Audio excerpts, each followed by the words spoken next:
Good afternoon, everyone. Today, I am pleased to announce the members of the first ever Gender Affairs Council for Bermuda. Back in September of 2022, I reinstated Bermuda's non-statutory Women's Council under the new name, Gender Affairs Council.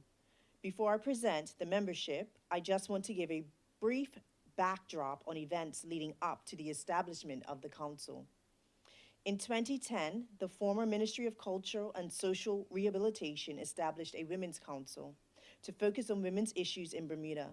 In 2017, the work continued with United Kingdom extending its ratification of the Convention on the Elimination of All Forms of Discrimination Against Women, CEDAW, to Bermuda.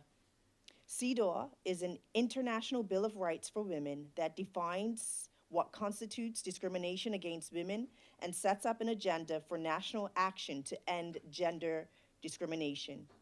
For Bermuda to remain compliant with CEDAW, it must report on the legislative, judicial, administrative, and other measures adopted to implement the convention every 4 years. With the first deadline in 2023, this will be done through the council. Additionally, the United Nations supports the concept that the basic moral and strategic imperative of a gender council is to ensure that all people, regardless of gender, can realize their full potential. Therefore, the Gender Affairs Council will incorporate this philosophical shift so that individuals in Bermuda's community will reap the gender benefits that are universal, inclusive, and sustainable. So with the reinstatement of the council in September of 2022, the Ministry of Social Development and Seniors launched an expression of interest for members of the public to submit applications to serve on the Gender Affairs Council. Despite not garnering many applications from males at the time of the request, the ministry received an overwhelmingly positive response, with all applicants having extensive experience and knowledge. To this, I say thank you to every applicant who expressed interest in serving on the council.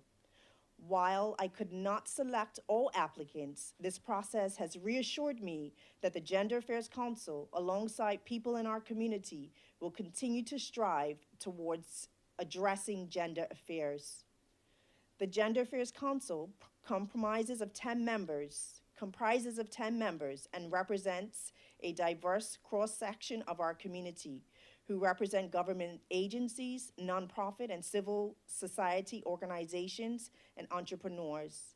This afternoon, it is indeed a pleasure to announce the members of the council. Standing here with me are Ms. Lori Shield, who will serve as chairperson on the Gender Affairs Council. Ms. Shield is the executive director of the Center Against Abuse since 2008.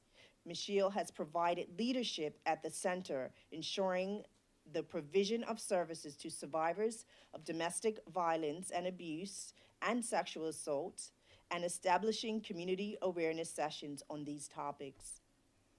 And Dr. Lucy Fremlova, who will serve as the deputy chairperson of the council. Dr. Lucy holds a PhD in applied social sciences and has over 20 years of experience working in the field of human rights, gender, and race equality. She has published both academic and non-academic work and has experience reporting to the UN and other international bodies. The remaining members of the Gender Affairs Council are Senator Ariana Hodgson, the Junior Minister of Finance and Health, Ms. Tinee Laws, the owner and founder of Under Construction in her role as communication specialist. Tinee supports corporate leaders and team members as a relationship coach and workplace mediator. Ms. Laws is the previous executive director of the Women's Resource Center. Ms. Emma Leach, who has legal experience in public and international affairs and an interest in education and sport. Ms. Whitney Levon, a lawyer and who is a legal counsel and privacy officer with Chubb. Jessica Steed, a marketing and communications professional who has a passion for social science. Mr. Calvin Stovall, an advocate for intersectional social justice, a specialist in mental health services, and who works with the LGBTQ community. Ms. Tinee Hall, a university student specializing in social sciences, political science, and international relations with a personal interest in gender research. And Acting Detective Sergeant Ashawn Wolf, who has experience in community policing, vulnerable person support, and child safeguarding. With the diversity of academic and professional backgrounds held by the members, I believe the council will collectively bring a depth of knowledge, skills, and experience relevant to gender issues in Bermuda. The immediate mandate of the Gender Affairs Council is to develop a terms of reference, which will be the framework moving forward to guide the council in carrying out their responsibilities. Therefore, they will be holding weekly meetings until the end of March, when the terms of reference will be completed and presented. Overall, the council has the ultimate responsibility of identifying and advising on social, educational, economic, and legislative factors to advance best practice principles of gender equality and equity in Bermuda. Thank you, and I welcome any questions. Thank you, Minister. Gareth, did you ask some questions? You fine?